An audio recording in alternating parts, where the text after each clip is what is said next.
केलेला आहे। अगदी उद्यापासूनच भारतावरती ट्रम्प यांनी 25% आयात शुल्क लागू करण्याची घोषणा केली।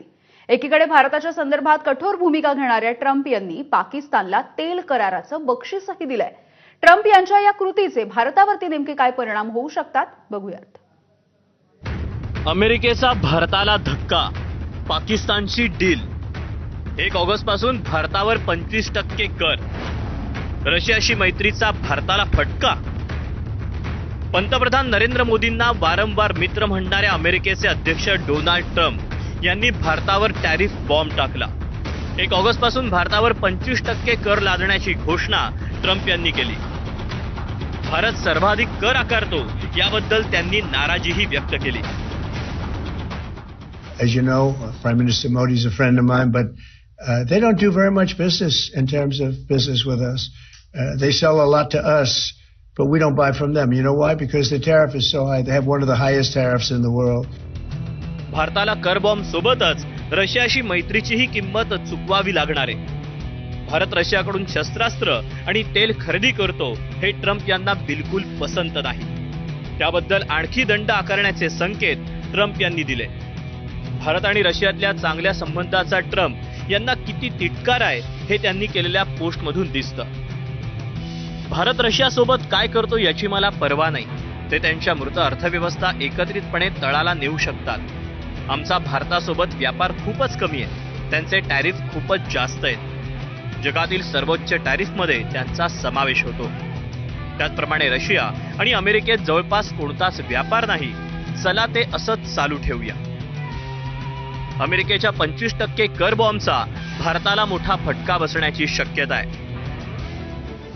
ट्रम्प यांनी घेतलेल्या भूमिकेचा स्मार्टफोन, इलेक्ट्रॉनिक्स, हिरे आणि दागिने, औषधं, टेक्सटाईल आणि कपडे आणि पोलाद निर्मिती उद्योगाला मोठा फटका बसू शकतो। या क्षेत्रात भारताकडून अमेरिकेत मोठ्या प्रमाणावर निर्यात होते।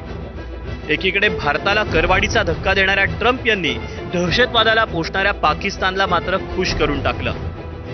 ट्रम्प यांनी पाकिस्तान सोबत तेल कराराची घोषणा केली।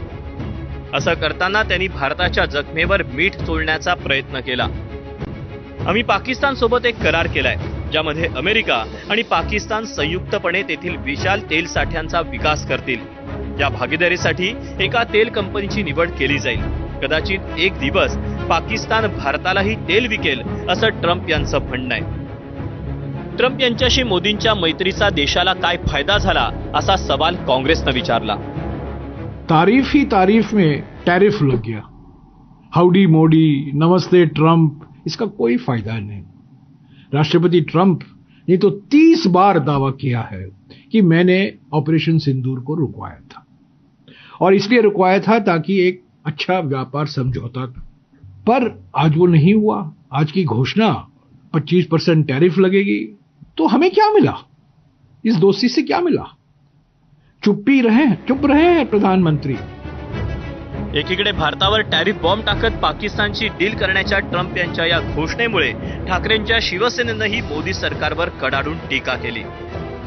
बात ऐसी है कि 25% टैरिफ, एशिया में सबसे ज्यादा टैरिफ भारत पर लगाया। किसने लगाया?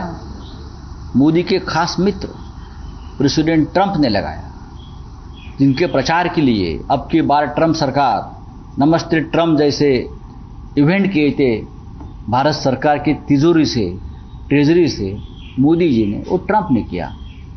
तो उसके बारे में आपकी क्या राय है मोदी जी? आप बात कीजिए। आप क्यों नहीं बोल रहे हैं? नाही, मोदी हे भारतातच डोकावायला तयार नाहीत। भारताच्या कोणत्याही समस्यांकडे मोदी डोकावायला तयार नाहीत। मोदी या देशाचे पंतप्रधान आहेत, हे आता आम्हाला असं वाटतंय की हे ओझं झालंय देशाला मोदींचं। कदाचित ते राष्ट्रीय स्वयंसेवक संघालाही झालंय, भाजपच्या अनेक लोकांना झालंय। भारत आणि अमेरिकेतल्या व्यापार करारावर गेल्या फेब्रुवारीपासून चर्चा सुरू आहे, पण त्यात अजून कोणतीही सहमती झालेली नाही। अमेरिकेचा भारतातल्या कृषी आणि दुग्ध व्यवसायात प्रवेश करण्याचा इरादा आहे, त्याला भारताचा विरोध आहे। यासारख्या अनेक मुद्द्यांवर व्यापार करार अडकलेला असताना ट्रम्प यांनी टाकलेल्या टॅरिफ बॉम्बमुळे नेमका कसा परिणाम होणार, यातून काही मार्ग निघणार का हे पाहायचं आहे। ब्युरो रिपोर्ट, एबीपी माझा।